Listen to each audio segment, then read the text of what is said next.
એક વિદ્યાર્થીને પોતાના સહપાઠી ઉપર બહુ જ ક્રોધ આવ્યો, મારવાની ઈચ્છા થઈ, પણ મારવા ગયો ને વિચાર આવ્યો ક્યાંક આ ભગવાન તો નહીં માંડી હોય. આવી રીતે કેટલા ડખા થાતા પહેલા જ શાંત થઈ. કોક કંઈક ગાર દેવા જાય ને વળી કંઈક મારવા જાય વિચાર આવે ક્યાંક આ તો ભગવાન નહીં, કેમ કે ઓલાએ કીધું હતું તમારામાંથી કોક એક ભગવાન છે, પણ આ તો એમ કે છે કે હરિગુરુ વૈષ્ણવ બધા ભગવદ રૂપ છે મારા વાલા. તો પછી એટલા ડખા કેમ થાય એ આપણે વિચારવું જોઈએ. તો પછી એટલા ડખા કેમ થાય છે? અહીં તો બધા ભગવદ રૂપ. ત્યાં સુધી કે આપણી સેવામાં ઉપયોગમાં આવતી જે વસ્તુઓ છે એ પણ અલૌકિક રસરૂપ છે, એમાં પણ આપણો ભાવ જળવાય, આપણો આદર જળવાય, એવી રીતે આપણે કહીએ છીએ, બરોબર ને? આપણે જારી નથી કહેતા, જારીજી કહીએ, પોતનું ના કહીએ, મંદિર વસ્ત્ર, સાવરણી ના કહીએ, બુહારી. શું કામ? કેમ કે એ બધા શબ્દ પ્રયોગ દ્વારા એ ભાવ આપણો આપણે જતાવીએ. ભાવ નહીં આ સિદ્ધ, એનું ભાવન કરતા કરતા જ સિદ્ધ થશે. એટલે માનવાચક ખાલી ચેતન પદાર્થમાં નહીં પણ જળ પદાર્થમાં પણ કે જે સેવામાં ઉપયોગમાં આવે. ભરેતાજી દ્વારકેશલાલજીના વચનામૃતમાં છે કે નાથ દ્વારા એક વખત હું પોતાની વાત આપ બળેતાજી કરે છે કે એક વખત શ્રીનાથજી હું ગયો અને તિલકાયતે કૃપા કરીને આરતીમાં ઘંટાનાથની સેવા આપી. થોડોક મારાથી એ ઘંટાનાથ જોરથી ઉત્સાહમાં થઈ ગયો, સેવા મળી એના. આરતી પછી તિલકાયતે કહ્યું કે બાવા ये जो घंटी है ये 350 साल से सेवा में है, यासु बहुत संभार के यासु बजाने, ये भी भगवद रूप. તો આપણે ત્યાં સુધી કે બધામાં ભગવદ રૂપતા આપણે જાણીએ છીએ કે જે સેવામાં, એટલે આપણે અહીંયા વસ્ત્ર સેવાય, આપણે અહીંયા અંગરાગની સેવાય છે, બધામાં આપણે ખાલી નામમાં નહીં પણ જે ચેતન અને જળ જે કાંઈ રૂપો છે બધામાં એ ભગવદ રૂપતા આપણે માનીએ છીએ. એ આપણી ભાવ દ્રષ્ટિ વિકસાવવાની આખી સિસ્ટમ કે બધું ભગવદ રૂપ થાય, ભાવો ભાવ નયા છે. અમારે એક બાપા બહુ પેલા આવતા, બધું મંદિરની સેવા, બારની કમલ ચોકની ને બધું સાફ કરવાનું. શિંગાર સમય એક વખત એનાથી બોલાઈ ગયું કે જારી આવી કે નહીં. બહુ વિચારાને ખબર ના પડતી બોલવામાં, એટલે અમારા મુખિયાજી એમ કીધું કે બાપા એમાં એવું હોય કે આપણે છે ને જારી જી બોલાય, બધામાં માનવાચક શબ્દો આપણે સેવામાં જે કાંઈ હોય એમાં લગાડવાના હોય. આપણે જારી જ ના બોલાય, જારીજી બોલ. વેણું ના બોલીએ, આપણે વેણુજી બોલીએ, એમ બધા. ઓલા બિચારા બહુ ભોળા, બીજે દી એને કચરો કાઢીને પછી મુખિયાજીને બોલાવ્યા કે મુખિયાજી આ કચરાજી હું ક્યાં પધરાવું? અમારા મુખિયાજી એવા હસમુખ, બહુ મોજવાળા. એટલે મુખિયાજીએ કીધું કે એ કચરાજીને ટોપલાજીમાં પધરાવીને ઉકરડાજીમાં નાખી આવો. એટલે આવું ભાવન આપણે કરી લઈએ, એટલું આપણું સામર્થ્ય છે. હા, હવે હું હસવાનું નહીં કહું બહુ. હા, ઉધરસ વધી જાય. જો મને બહુ કહી રહ્યો આજ આ ઉધરસ રૂપી અસુર કઈક આવી ગયો. બસ મારા વાલા તો એ ભાવ દ્રષ્ટિ વિકસાવવા માટે આપણે ઓલી કોરી ભાવના કરી લઈએ ને દેખા દેખી, એ આપણે આ તો બિચારા બાપાનો ભાવ હતો, ભોળા હતા, પણ આપણે એ ઉપરનું કલે બદામભાઈ જી લગાડવું પણ જાણીએ નહીં, ઊંડું બધું અનુકરણ ખાલી કરી લે. એને બિચારાને એમ કે જી લગાડવાનું, એટલે કચરાજી ક્યાં મુખિયાજી એનાથી બે ડગલા આગળ છે અમારા. તો ભાવ ને તો એ દોષ દ્રષ્ટિ જ્યારે દૂર થાય ત્યારે અંતઃકરણમાં પ્રભુ પધારે. એ સર્વમ ખલુમિદમ બ્રહ્મ, એ બ્રહ્મવાદ અહીં પ્રેમ લક્ષણા ભક્તિથી કોઈ પણ સાધન વિના કેવલ ને કેવલ ભગવદ કૃપાથી સિદ્ધ થઈ. આમાં કોઈ મહેનત નથી કરવી પડતી, પ્રભુ સામેથી પધારીને આપણી મહેનત બધી પ્રભુ કરે છે. પણ એનો મતલબ એમ નહીં કે આપણે હાથ બાંધીને બેઠા રહે. શાસ્ત્રમાં કહેવાયું છે કે દ્વિજો કે लिए, ब्राह्मणों के लिए भगवान ने कुछ 6.5 करोड़ ऋषि मुनि रिजर्व में रखे हैं कि कोई उनका भक्त अगर वेद का कोई साधन करने में उसको क्षति होए तो वो जो बैठे हैं रिजर्व में वो उसकी पूर्ति कर दे. 6.5 करोड़ ऋषिઓ ભગવાને પોતાના ભક્તોના વૈદિક સાધન પૂરા કરવા માટે રાખ્યા છે. પણ એનો મતલબ એમ નથી કે તો પછી હવે ઈ કર લે, આપણે કરવાની શું જરૂર? ઈ નાલાયકી, ઈ ભક્તિ નથી, ઈ દેહ નો અભિમાન છે, હું ભાવ છે, એના કારણે એવી લૌકિક વૃત્તિઓ આપણામાં, આપણી ચિત્ત વૃત્તિઓ થઈ જાય. પણ એ ચિત્ત વૃત્તિઓની દોરી જો ભગવાનના હાથમાં હોય પછી ભલે એ ગમે ત્યાં જાય, જેમ પતંગ ઉડતી હોય તો એની દોરી આપણા હાથમાં હોય, પછી પતંગ આમે જાતી હોય, નીચે જાતી હોય, પણ કંટ્રોલરના હાથમાં હોય, એનો કંટ્રોલ કરી રાખે. એવી રીતે જેમ વૃત્રાસુર કહે છે મમોત્તમ શ્લોક જનેષુ સખ્યમ, કે મારા અનેક જન્મ થશે, મને અનેક દેહ સંબંધીઓ પ્રાપ્ત થશે ને આપની માયાથી મોહિત થઈને હું બધામાં આસક્ત થાય. એવું નથી કે હું આસક્ત નહીં થાઉં, આસક્ત થાય, પણ હે પ્રભુ એટલી મારા ઉપર કૃપા રાખજો કે આપનામાંથી મારો રાગ, મારી આસક્તિ ક્યારેય હટે નહીં. મારી પતંગ ભલે ગમે જાય, ગમે એ દિશામાં જાય, મને વાંધો નથી, પણ દોરી આપના હાથમાં હોવી, એ દોરી પકડી રાખજો, એ મુકતા નહીં. એ દોરી આપણી પકડી રાખે છે ને, એથી મોટી કૃપા બીજી કોઈ નથી, કે જે દેવતાઓને પણ દુર્લભ છે, એમ સુખદેવજી આજ્ઞા. હવે પ્રશ્ન થાય કે ભગવાન જે વૃક્ષો તરફ ગયા એ નલ કુબેર અને મણિગ્રીવે એવું તે શું અપરાધ કર્યો હતો કે નારદજીએ એમને આવો શ્રાપ આપ્યો? એ પરીક્ષિતને પ્રશ્ન થયો. એ બે અર્જુન વૃક્ષ તરફ ભગવાન જાય છે. અર્જુન વૃક્ષને કારણે એને સખા વૃક્ષ પણ કહેવામાં આવે છે. એ યમલાર્જુન લીલા ભગવાને કલબંધન બાદ કરી. એના એ બે જે અર્જુન વૃક્ષો છે એ કુબેરના બે પુત્રો છે.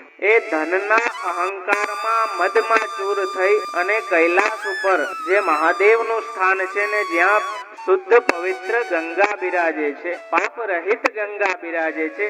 અહીં પુરુષોત્તમજી સમજાવે છે કે પાપ રહિત એટલા માટે કીધું કે એ સ્થાનમાં કોઈને સ્નાન કરવાની છૂટ નથી, રિસ્ટ્રિક્ટેડ એરિયા, એટલે ત્યાં પાપ રહિત ગંગા છે. જ્યારે અહીં તો જીવો પોતાના પાપ ગંગામાં છોડીને જાય. તો ત્યાં કુબેર છે એ દેવતાઓના કોષાધ્યક્ષ છે, ખજાન. તો એના જે આ બે પુત્ર હતા, નલકુબેર સ્વરૂપવાન હતો પણ કુબડો થોડો, એટલે એનું નામ એવું નલકુબેર. અને મણિગ્રીવની જે ગ્રીવા હતી એ મણિ જેવી તેજસ્વી હતી, એટલે મણિગ્રીવ નામ થઈ. પણ ધનના મદમાં એ બંને દેવ સ્ત્રીઓ સાથે, જ્યાં પવિત્ર સ્થાનમાં એ ક્રીડા ન કરવી જોઈએ, ત્યાં દેવ સ્ત્રીઓ સાથે જલ ક્રીડા કરતા હતા અને વારુણીનું પાન કર્યું, એટલે બુદ્ધિ બેર મારી ગઈ. વારુણી એક પ્રકારની મદિરા છે અને સુબોધનીજીમાં આજ્ઞા કરે છે કે એના પાન પછી આસુરાવેશ આ બંનેમાં આવ્યો ને એના મદથી એ લોકોને નારદજી ત્યાંથી નીકળ્યા એનો વિવેક ન રહે. દેવ સ્ત્રીઓ શરમાઈ ગઈ અને એ નારદજીની દ્રષ્ટિથી દૂર નીકળી ગઈ, પણ આ બંને મદમાં એ જ અવસ્થામાં ત્યાં ને ત્યાં ઉભા રહ્યા. એટલે સુખદેવજી કહે છે કે નારદજીએ વરદાન રૂપ શ્રાપ આ બંનેને આપ્યું, કેમ કે ભક્ત ક્યારેય કોઈનું અહિત ન કરે. એ શ્રાપ દઈને પણ એમનું હિત કર્યું, અને કેમ કે દેવ થઈને આવી તામસતા પ્રગટ કરી, એટલે એમને જળ તરીકે, વૃક્ષ તરીકે થવાનું દંડ આપ્યો અને દેવતાઓના 10,000 વર્ષ ત્યારબાદ એ બંને વૃક્ષો અહીંયા થયા. અને નારદજી ભક્ત વસ્તી છે ને ભગવાન, એટલે ભક્તની વાત ક્યારેય ખોટી ના થવા દે. જેમ ઓલ 252 માં આવે છે કે 3 તુંબા વાળા જે ભક્ત હતા, એમને ઓલાએ કીધું કે અમારા રાજાને એકેય પુત્ર નથી થતો, ને એમને સીધું કહી દીધું 4 થાય, 1 ને 4. કેમ કે ભક્તની વાત પ્રભુ ક્યારેય ટાળી ના શકે અને એને ક્યારેય અસત્ય ના કરે, કેમ કે ભક્ત છે એ ભગવદ રૂપ છે અને ભગવાન સત્યવ્રત, એટલે ભક્તના વચન ક્યારેય પણ અસત્ય ન થવા. તો એ નારદજીના વચનને સત્ય કરવા માટે ભગવાને છુપાઈને અને એવી રીતે ચાલ્યા કે જેવી રીતે અવાજ ન, કેમ કે ભગવાન નતા ચાહતા કે ગોપીજનો ત્યાં ઉભા રહીને આ જોવે, એટલે અતિ ચપળતાથી, શાંતિથી ભગવાન એ બંધાયેલી સ્થિતિમાં પધારે છે ને પાછળ પેલું ઉખલ ઘસડાતું આવે. અને જે એ યમલાર્જુન જે બે અર્જુન વૃક્ષો છે એ જોડિયા છે, એનું મૂળ એક જ છે પણ વૃક્ષો બે છે, એની વચ્ચેથી ભગવાન પધારે છે.